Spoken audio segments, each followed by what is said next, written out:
Hello, my name is Schnell from MadeUpLabs.com and the Homebrew Magic video series on YouTube. Probably where you found the link or were recommended for this one.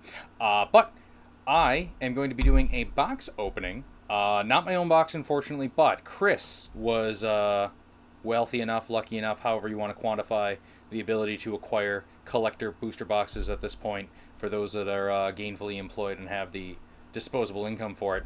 But he asked me if I wanted to do a little video of cracking this thing open and seeing what's all in this set. I've looked at the spoilers pretty well, I would say. You always miss something, in my opinion, going through and just glancing at cards until you can actually feel them, the heft of the foil, the curl of the cardboard. That's when you truly appreciate it. So I'm going to start cracking this thing open. We'll dive right in, and we'll see how it goes. And I even have my little official samurai sword, or ninja toe. I don't know specifically the scale, so don't yell at me in the comments. Or do, I don't care. But we'll crack this bad boy open. And I don't normally open collector booster boxes, so the normal approach... And this thing's a letter opener, so it's dull as shit. But that way I don't hurt the cards.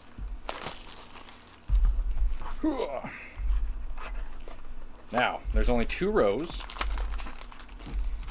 If we can get these... Oh, they're really stuck in there.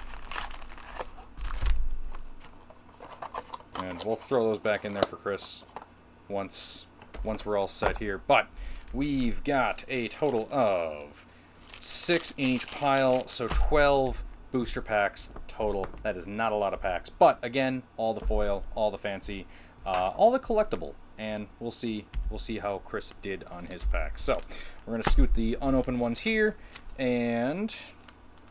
Yeah, the letter opener approach works well. So, little heftier plastic, I think, this time around. I don't know if collector boosters normally have that. We will discard. And, ooh, okay, so our token, right away. Foily Nightmare and Food. For our fancy extra set, which I probably should look up the names of. Okay, so we've got a Phyrexian Unlife, and let's see if I got my cameras so we can kind of works, kind of doesn't. We'll stick with the top-down view. So, Phyrexian Unlife, nice. Extended Art, Copy Enchantment. Talion, the Kindly Lord. Okay. This looks like the Commander deck print. So, Court of Amendale. I really like the Courts series. I like the Monarch mechanic. I hope that we see that a little bit more often going forward beyond just the... was it Conspiracy, and then some of the Eldraine stuff. But so Court of Avondale, extended foil there, Heartflame Duelist, Foily Compulsion. So the way we're going to separate these, we're going to do our rares for the extra set, which Wonders, I think. I don't know. It's WOT. So what are these cards? Dragon Mantle. So those will go over here. The rares we'll put in this pile. Then the regular set stuff we'll keep kind of off. We'll keep on the bottom half. So, Foily. That's a neat...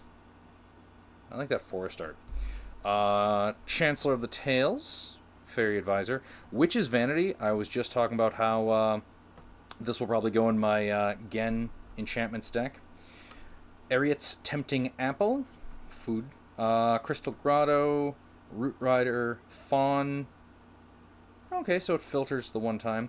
Ariat's Whisper. Target opponent discards 2 cards. Create a Wicked Roll token attached to up to 1 target creature you control. And then Quick Study.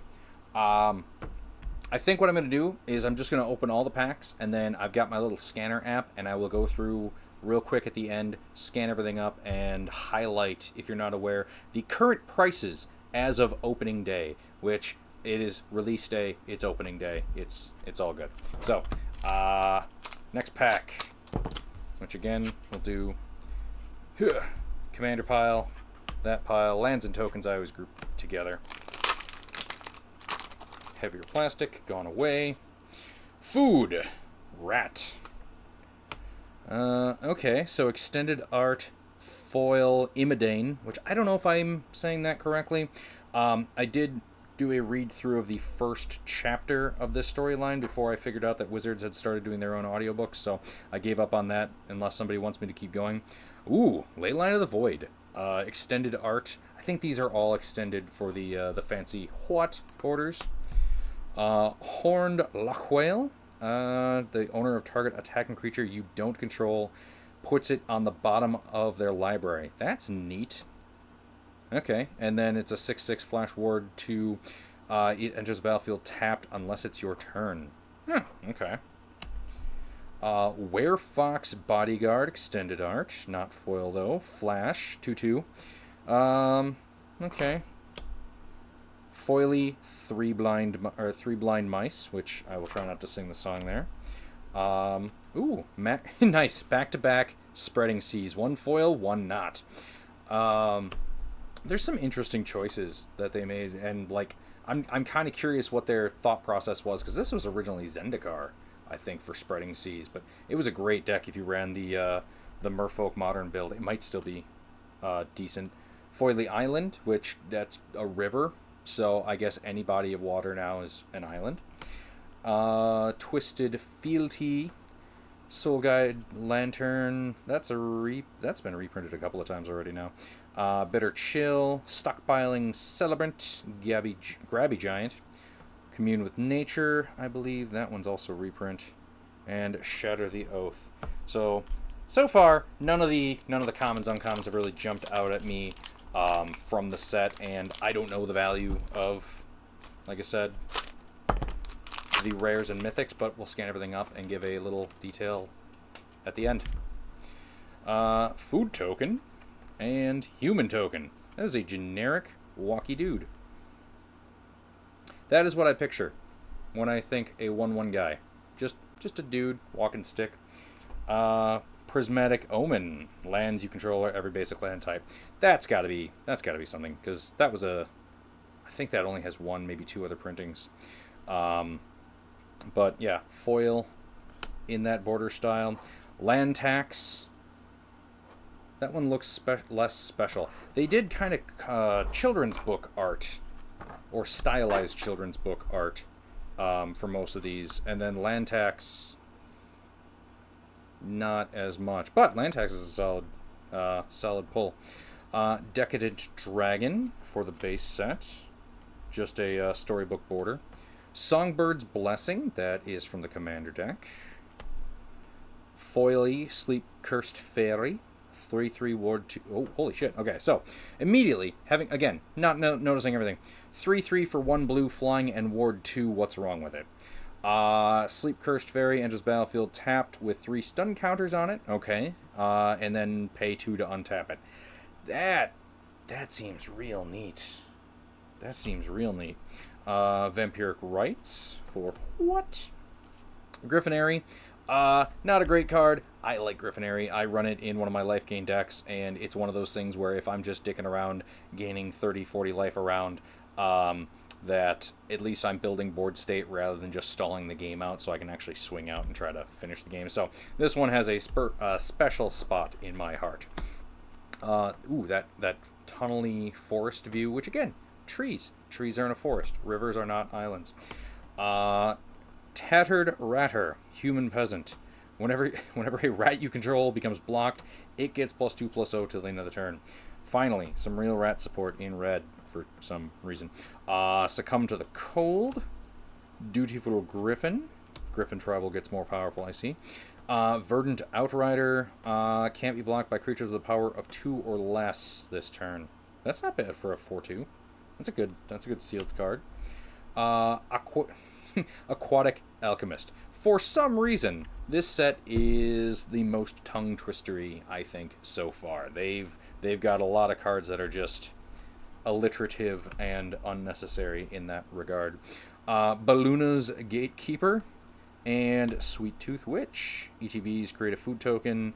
Eat food. Target player loses 2 life. So okay, not bad. We're kind of just bouncing around between the piles. I'm not.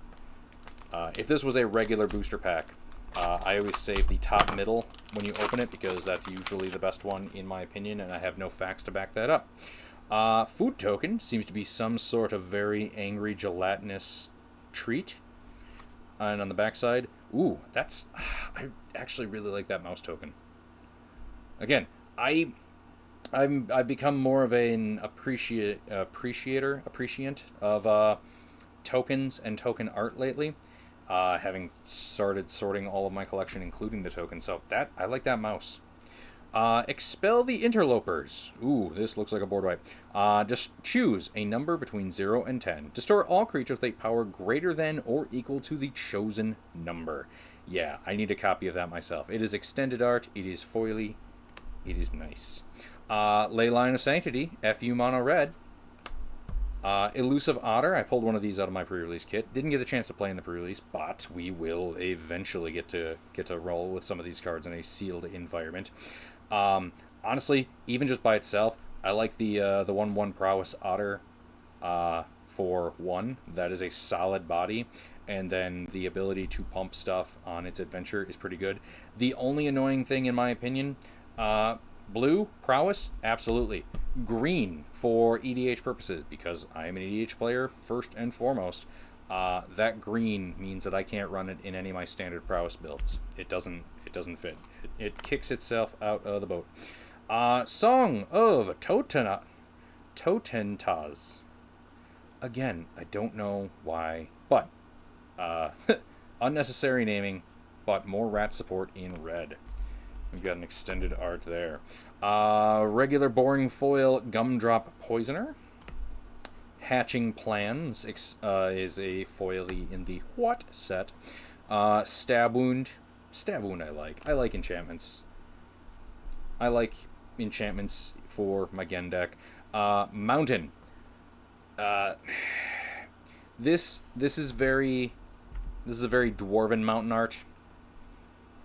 You've got tunnels through the mountains, so not technically a mountain, but mountainous enough. It is the inside of a mountain. We'll count that. Splashy Spellcaster. Again, unnecessarily alliterative. Imidane's Recruiter. Galvanic Giant. Does he untap anything with being galvanic? His Storm Reading for 7 instant adventure. Draw 4 cards, then discard 2. Okay, so not untappy with the Galvanic key, but Galvanic does just refer to electricity, possibly magnetism. It's been a while.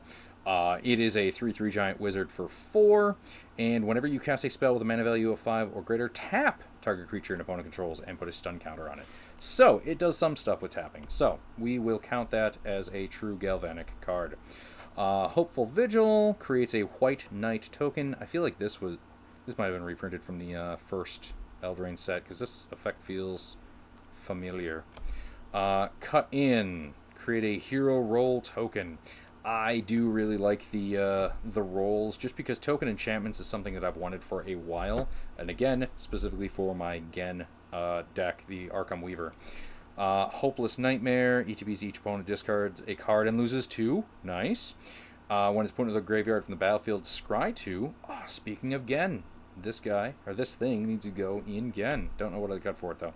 And Merry Bards. Human Bard, 3/2 for 3. ETB, pay 1 if you do create a young hero role token attached to target creature you control. Nah, fair enough. I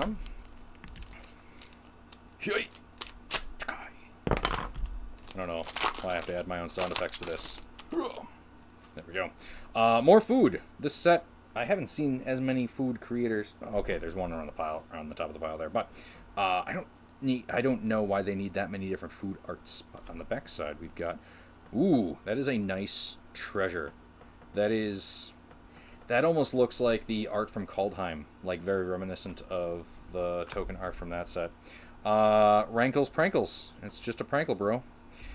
Choose 1 or more. Each player discards 2 cards. Each player loses 4 life. Each player sacrifices 2 creatures. Extended art and foily for that is really cool. Necropotence, or Necropotence if you'd like to upset me. Fantastic card. There's so many advantages with that card that whenever it resolves on the battlefield, I assume my opponent is going to win. Heart Flame Duelist. Neat. Alayla, Cunning Conqueror, Fairy Warlock. I was gonna say Layla was a fairy character for the first Eldraine, so whenever you cast your first spell during each opponent's turn, create a 1/1 black fairy rogue creature token with flying. Whenever one or more fairies you control deal combat damage to a player, goad target creature that player controls. Goading, usually it's a second place mechanic in an EDH format. This is EDH precon deck, or at least precon series.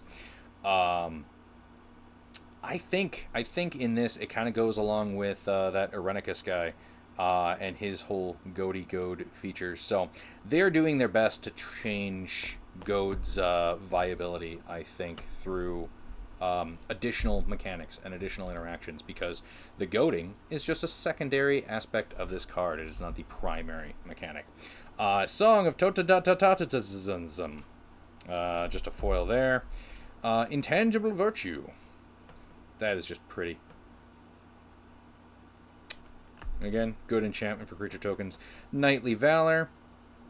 This was the one I was thinking of that I thought that other one was a reprint of.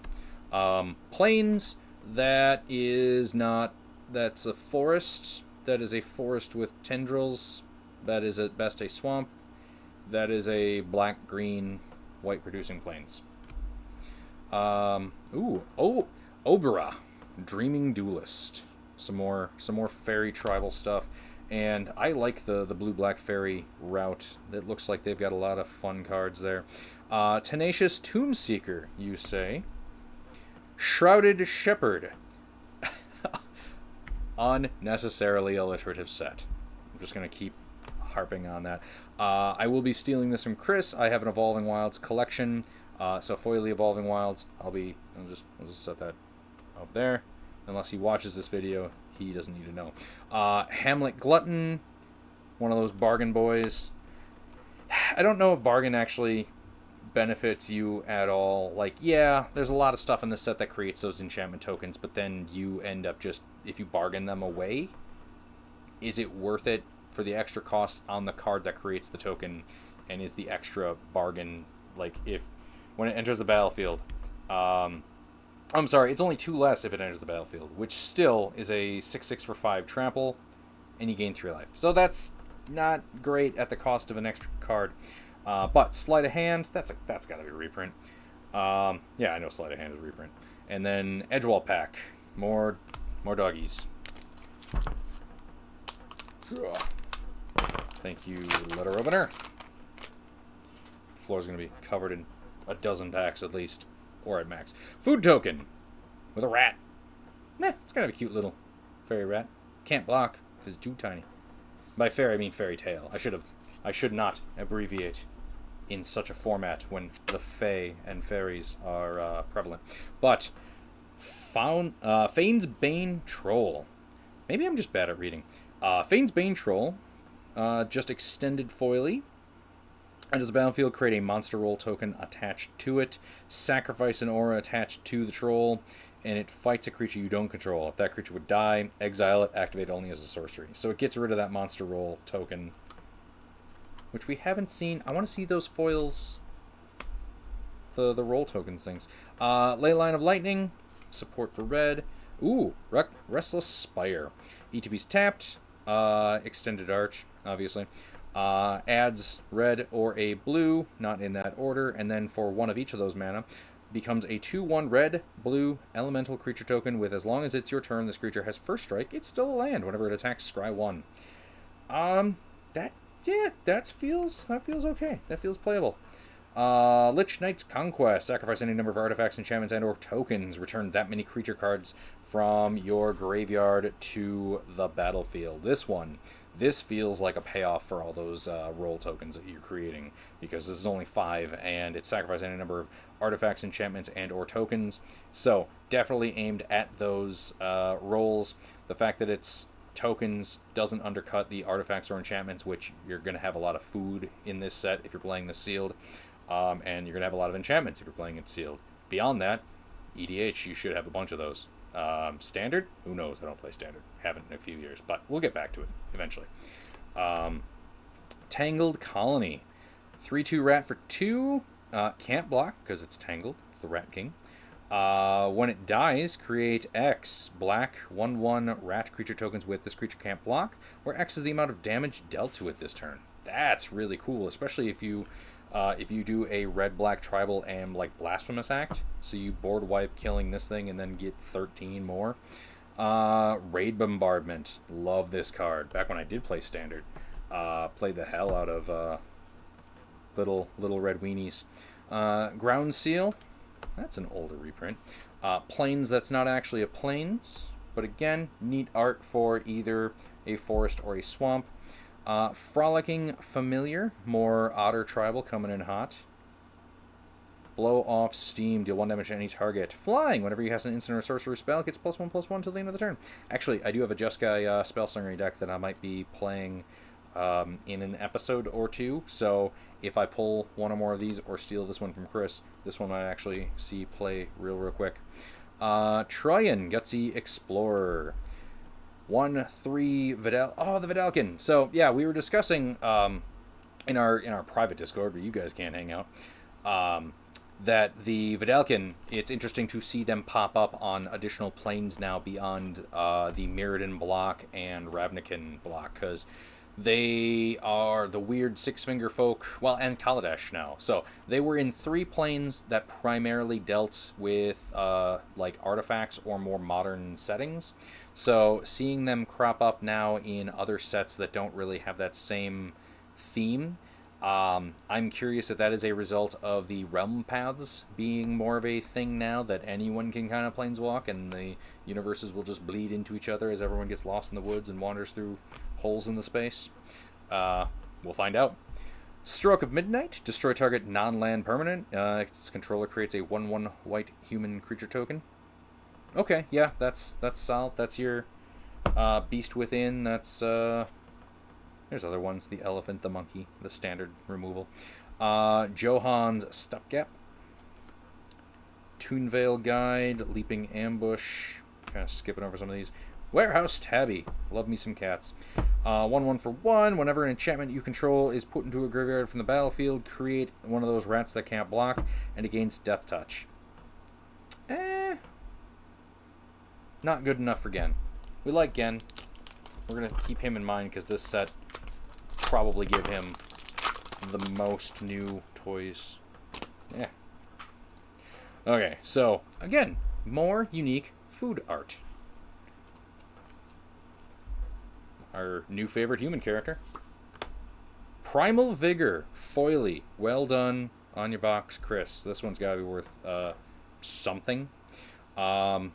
And Foily at that. So, Leyline of Abundance. M20 or 21, I think this one was 20 or 21 around there. I liked it in that format when I played Standard. Questing Druid from the regular set here, red and green. Adventure, exile the top 2 cards. You can play those till the end of your next turn. And then whenever you cast a spell that's white, blue, black, or red. So he wants to be in a 5-color deck. That's kind of cool. He gets a +1/+1 counter when that happens. Farsight Ritual, more bargain stuff. Ooh, Foil Blossom Tortoise, that mythic that there's a lot of dumb combos with, because activated abilities of lands you control cost 1 less to activate. So a lot of land creatures and turning creatures into lands and shenanigans with that. That feels like a good pull. I'm kind of curious what the final price will be. Foil Ground Seal, which Ground Seal was our last non-rare pull from that pile. Utopia Sprawl, that one I feel needed a reprint, if that's the one I'm thinking of. Again, forest that we like as a forest, because it gives you that sense of traveling through and being within. Ash, Party Pokemon Catcher. Party Crasher. Ash Party Crasher. 2/2 Human Peasant, Celebration. Whenever he attacks, so he can do that right away with haste, if 2 or more non-land permanents enter the battlefield under your control this turn, put a +1/+1 counter on Ash. That feels difficult to pull off in an aggressive deck, which he would want to be in as a 2/2 for 2 haste. But I'm going to assume that he's crap. Eerie Interference, looks like a fog effect. Fairy Dream Thief. Spell Stutter from the Stutter Sprite. Alliterative. Vantress Transmuter, changing that castle into a frog, I think. Cursed. Okay. Scream Puff. Dumb. Unnecessary alliteration and food puns. That's great. Freeze in place. Put more stun counters on things. I'm liking the stun counter mechanic. It's an interesting take on the traditional icy theme of blue old cards that just tap down for a turn. Now they get a little bit more use out of them. So more unique art for the food. I don't remember seeing this one. That treasure we like. Foily Intruder Alarm. Another one that I ordered not too long. Oh my god, back to back. Foil and non-foil, so take your pick, I guess. But yeah, another one that works very well with some of my goofy decks, so that one might be a solid pull as well. Virtue of Courage. His adventure deals 2 damage to any target, so it's a bad shock. And then whenever a source you control deals non-combat damage to an opponent, you may exile that many cards from the top of your library. You may put those you may play those cards this turn. Red has more and more and more of this whole benefiting off of casting stuff, putting stuff into exile, and then benefiting off of casting it. So this is probably going to be one of the money cards for this set.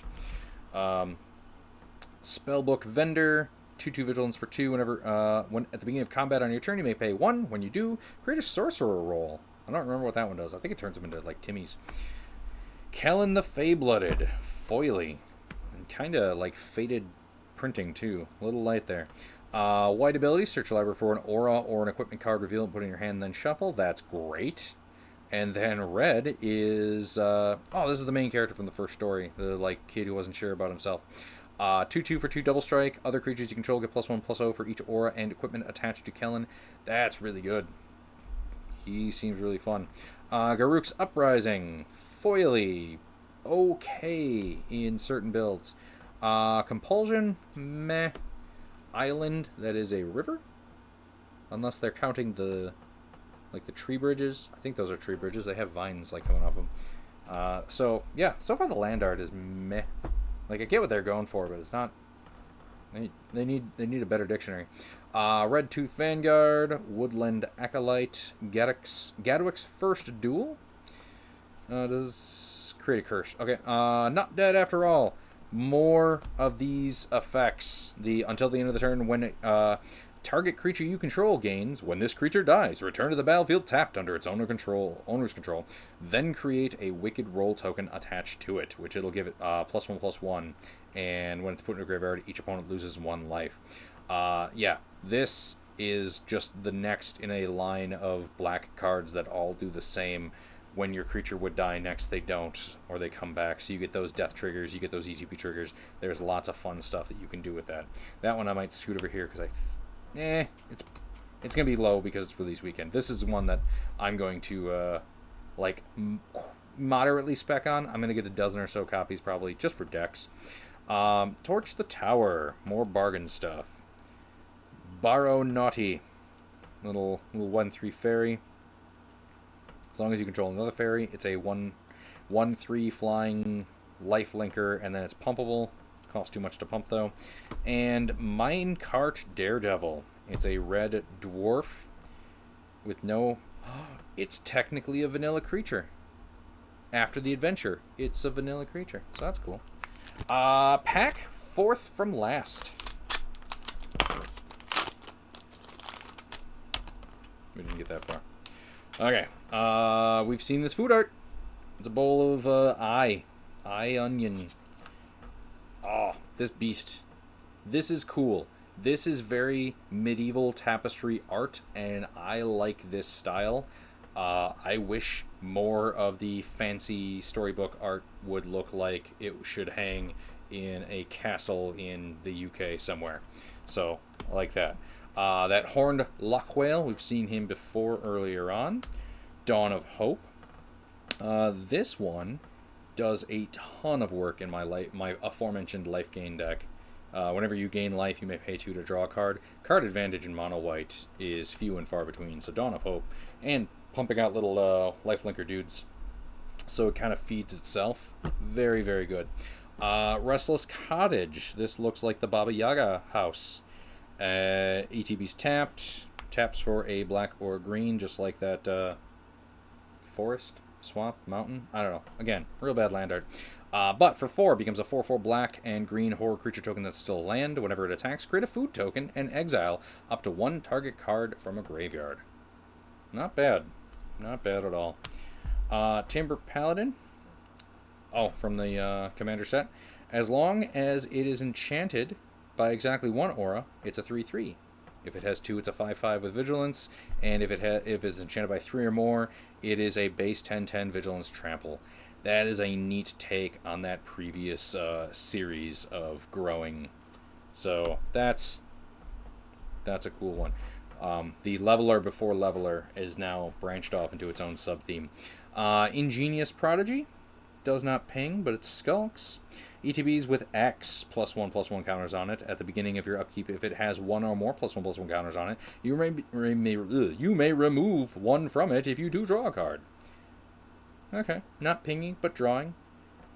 And then it just peters out over time, unless you populate or otherwise add more stuff to it. We got a Foily Dragon Mantle. We got a Dark Tutelage. We got a Plains that should tap for a green or a black. That's the one I was thinking of just a minute ago. Totentaz. Swarm Piper. So we got another Piper character. Graceful Takedown. Back for seconds. Return 2 creature cards from your graveyard to your hand.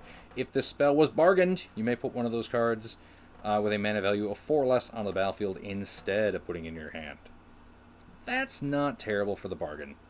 And again, bargaining is sacrificing an enchantment, a token, or an artifact in no particular order. Rat Out, neat. Frantic Firebolt, Sky Beast Tracker, and Rat Catcher Trainee. So, I don't know. If this was my box so far, I would be pretty happy. Honestly, I haven't been super following individual card values, and especially right now, release weekend. So today is release day. I'm busting to get this thing out right away. But the day of release and then like the week after, cards bottom out because the market is flooded. So I don't really put a lot of stock into the value of individual singles at this point from a investment standpoint, as far as, okay, this one's worth a lot, this one. It's you have to be able to identify the potential, and generally, yes, the prices for good cards will be higher, but if you look at the pre-order prices for everything across the board, it's usually 2, 3, 4 times what it is as of today and the next couple of days. And then we'll see, if you look at any price charts, you will see it drips down as everyone gets their packs and everyone goes, well, I want this, and I don't want that, and then they'll try to ship those off, and everyone's shipping them off, so it's whoever sells for the cheapest wins. Ooh, we got another one of these beast tapestries. Again, tapestry art. Wizards, more of this. Mark Rosewater, I know you're watching. Secret boy. More food art. Again, a lot. I'm going to have to go through and check. There's a lot of unique token art. If it was for anything other than food, I would be very excited. Hilda, the Icy Queen. Extended, foily, all of the abilities. Whenever you tap an untapped creature an opponent controls, you may pay 1. If you do, choose 1. Create a 4/4 white and blue elemental creature token. Put a +1/+1 counter on each creature you control, feeding that little prodigy there. Or scry 2 and then draw a card. So, that's a lot of really cool effects. She adds on to other effects, but she doesn't feed herself, so she feels balanced. And in white and blue, obviously blue, there's going to be a lot of ways to tap down stuff. That almost feels like a little powdery texture. Not as smooth as I would. Maybe all the cards are like that. I just got dead fingers. Aggravated Assault from what? Untap all creatures you control. If it's the main phase, there is an additional combat phase, followed by an additional main phase. Activate only as a sorcery. I think I noted online, somebody was talking about, they reworded this ever so slightly, or at least it's oracle texted ever so slightly, to deal with a very unique and awkward situation that can arise from trying to just pump out more main phases after the current phase. So Aggravated Assault I really like. Scalding Viper. Steam Clean. Again, silly pun name. Return target non-land permanent to its owner's hand. And then the Elemental Snake, 2/1 for 2. Whenever an opponent casts a spell with a mana value of 3 or less, Scalding Viper deals 1 damage to that player. I really like that. That is a neat little guy. Another Blossoming Tortoise there, so we got our second copy of that. Not foily, but extended art, as is the custom here. We've got a Likeness Looter. Haven't seen this one before. 1/1 for 2. Flying. Tap to draw a card, then discard a card. So he loots. Good. The name matches. And then X, Likeness Looter, becomes a copy of target creature in your graveyard with a mana value of X, except it has flying and this ability. Activate only as a sorcery. Okay, so I like this when they do looting from the Merfolk Looter, the traditional Latin, I guess, to draw a card and discard a card. So I like that colloquially that ability is known as looting, and anytime somebody's called a looter, if they have that ability, it makes me happy. And then that ability absolutely feeds into the secondary ability. So that is a good creature. He is not legendary, which is good because they're not trying to force more legendaries into commander options, and that would be real good, I think, as a legendary creature. But Utopia Sprawl, foily there. Garruk's Uprising, meh. The Swamp, which, yeah, it's more trees, but I suppose a swamp does in fact have vegetation. It's part of the swamp, otherwise it would just be water. And we got a little bit of a like scary cottage cyclops thing in the background. So B- on that art. Collector's Vault, draw a card, discard a card, create a treasure for 2 and 2 to activate. That's not horrible. The Princess Takes Flight. Monstrous Rage. Target creature gets +2/+0 until the end of the turn. Create a monster roll token attached to it. If you control another roll on it, put that one in the graveyard. Enchanted creature gets +1/+. Oh, okay, so you can only have one roll, presumably? I haven't read all the errata on roll. Or not the errata, but the rulings on roll. Stormkeld Prowler. Whenever you cast a spell with a mana value of 5 or greater, put 2 +1/+1 counters on the Prowler. So 2/1 for 2, not great. The possibility of late game getting bigger. Okay. Brave the Wilds. Bargain. If it was bargained, a land becomes a creature with haste until the end of the turn. Nope, not until the end of the turn. And then search your library for basic land, reveal it. Ooh, okay. So ignoring the whole bargain garbage. We've got a sorcery for 1 green. Search your library for a basic land, reveal it, put it in your hand, then shuffle. That's playable. That's decent. Turning your lands into creatures, unless it's your main thing and you've got a lot of recursion, you're just going to start losing your lands to somebody with a lightning bolt. Besotted Knight. From the people who brought you that lovely man meets dinosaur, man frees dinosaur, man flees into the jungle to live forever with dinosaur series of cards, we have man wants to bang giant werefox. And, yeah. Proud of him. I hope he gets there. Armory Mice. Celebration. As long as there are 2 more non-land... oh, okay. That's as long as 2 more non-land permanents enter the battlefield. So, as long as crap keeps coming into play, you got a 3/3 mouse for 2. Also, not great. Even in this set where you're getting out a lot of those like roll tokens, which those qualify by themselves, but that is you need to guarantee those cards just to get up to a 3/3 vanilla for 2. The food art. Now we've seen this one a couple of times. The eye and onion. Oh. We've got a very plain, shiny bird. This speaks to me. I like that. Just a 1/1 flyer. But, actually, we're going to put the bird up. Give him the bird. Bramble Familiar. Haven't seen this one before. For 7, Fetch Quest. Okay, I already like that silly name. Mill 7 cards and put a creature card, creature, enchantment, or land card from among the milled cards on the battlefield. That's solid. There's no restriction other than card type. Out of 7 options. And then you have a 2/2 Raccoon for 2. Taps for a mana or discard a card and return it to its hand. So again, the creature feeds... or the creature and the sorcery feed very well into each other. That's a solid one. Phyrexian Unlife. We haven't seen this since like the first pack, but we got another one. Twinning Twins. Fucking wizards. I'm gonna slap whoever's been naming these cards. But more Fairy Wizard. Exile, return to the battlefield under its control. Okay, so we got a flicker effect, and then a 4/4 flying vigilance ward for 4. I remember vanilla creatures. Vaguely. More Rankles Prankles. Godric, Cloaked Reveler. Human Noble. Has Celebration. As long as 2 or more non-land permanents enter the battlefield under your control this turn, Godric Cloaked Reveler is a dragon.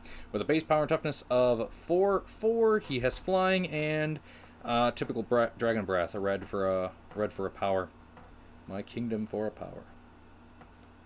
3/3 haste for 3, and then maybe he's sometimes also a dragon. Foily Knightly Valor, regular Intangible Virtue, Inside of a Mountain, Ashiok's Reaper. I hope we see more Ashiok.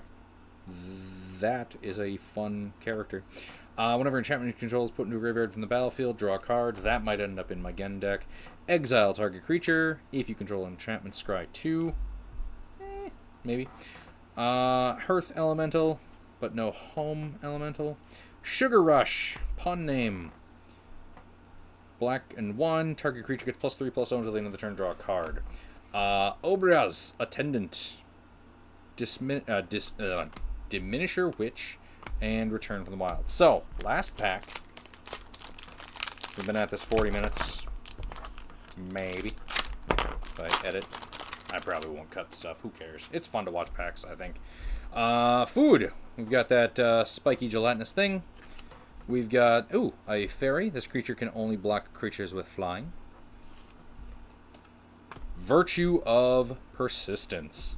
Lachwain's Scorn. Target creature gets -3/-3 until the end of the turn. You gain 3 life. So that adventure by itself is a pretty decent little removal spell. Then it comes back for 7 as an enchantment. At the beginning of your upkeep, put target creature card from a graveyard onto the battlefield under your control. Holy crap. That's real good. Karmic Justice in anime art style. Whenever a spell or ability an opponent controls destroys a non-creature permanent you control, you may destroy target permanent that opponent controls.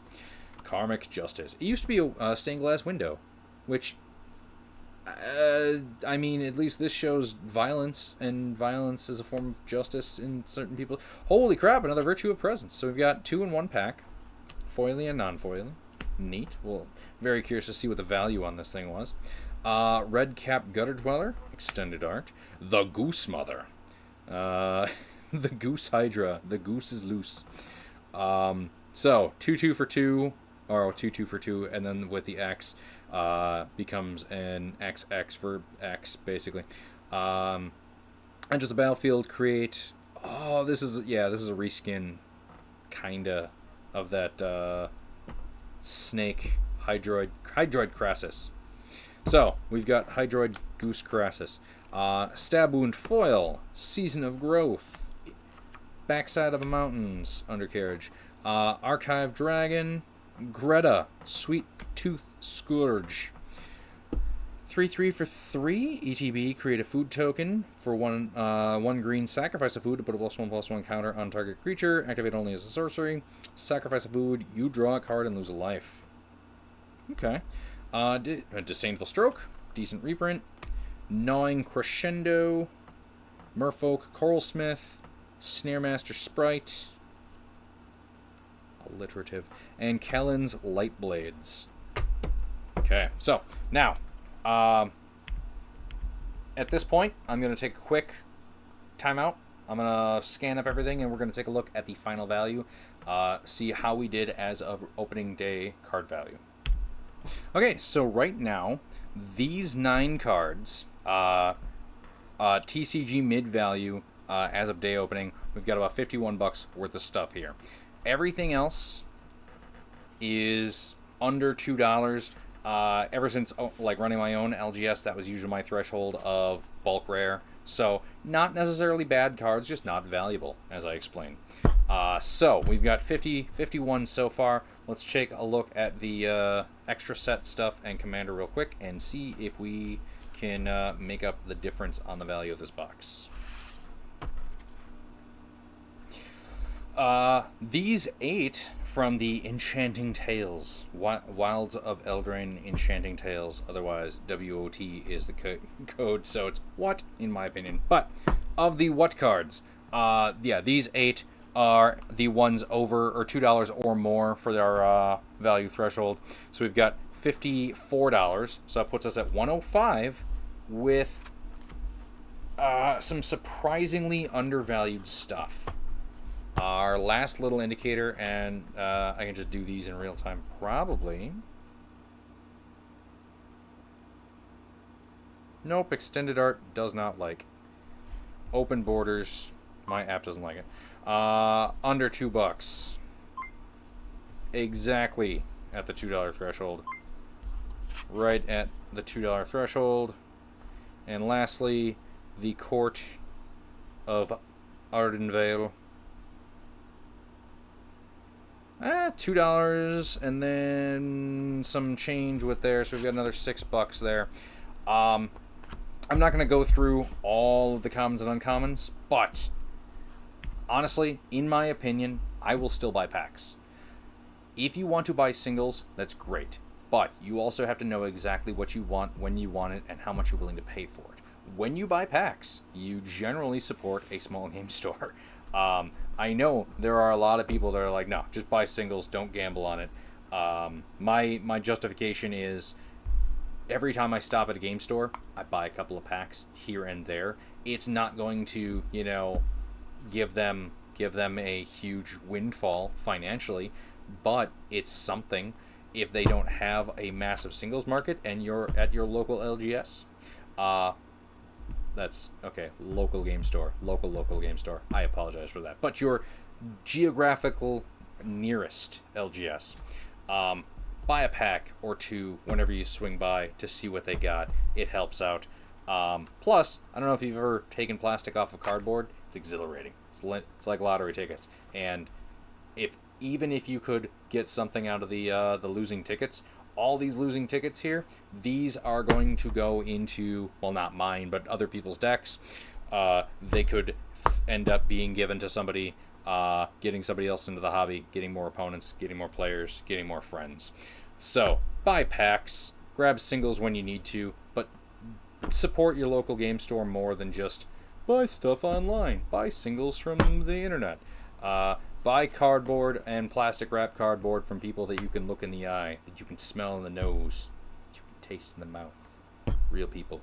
People who might be, you know, paying off a mortgage they shouldn't have with cardboard that they shouldn't have. So, that is it for me. I'm going to bundle all these cards back up and give them to Chris, and I will be stealing that Evolving Wilds from him because I'm a weird compulsive collector. But thank you so much for watching. Please like and subscribe to the channel to see some of the games that we play with these silly cards and other random stuff that I do here and there alone in my basement surrounded by my board games. So thank you very much. Have a great rest of your whatever.